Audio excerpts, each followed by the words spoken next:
شبی آرام است،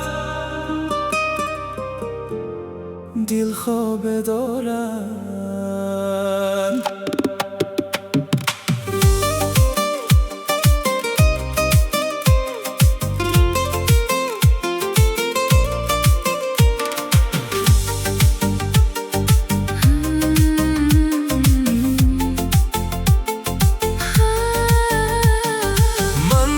شهر بزرگ تنها میروم، بسوی تو راهی دور را میبینم.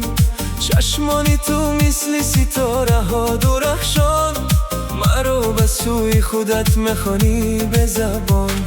من اینجا ایستادم انتظاری تویم، صدای قدم هایت را گوش میدهم.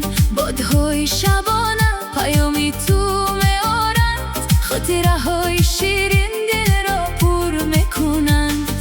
وقتی ایستاده است دنیا خاموش است، فقط ما دو نفر در این فضای بیکنار.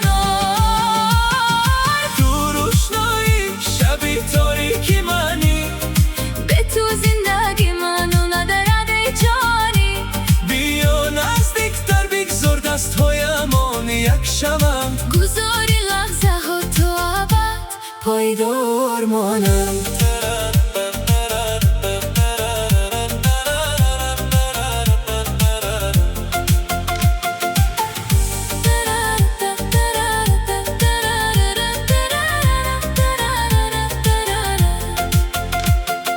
هیچ کس فهمیدن نمیتواند این حس را، که چگونه تو تغییر دادی تقدیری مرا. از سیاهی به سوی رنگین کمان رفتیم، ما با هم یک راهی نفکش کردیم. نمیدانم چی میشود فردا، اما امشب دلی من آرام است. تو هم سفری بهترینی منی، در این راه پر پیچ و تاب و طولانی.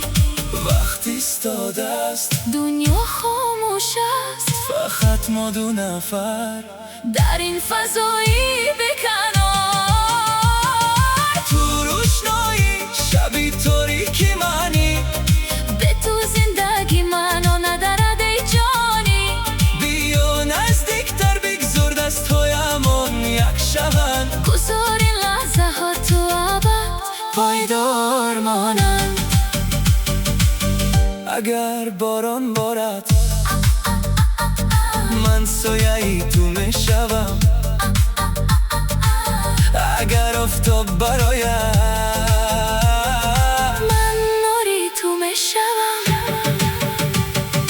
تو روشنایی شبی تاریکی منی، به تو زندگی منو ندارد ای جانی. بیا نزدیکتر بگذار دستهایمان یک شبن، گذار این لحظه ها تا ابد پایدار مانند. تا با هم روشنایی ما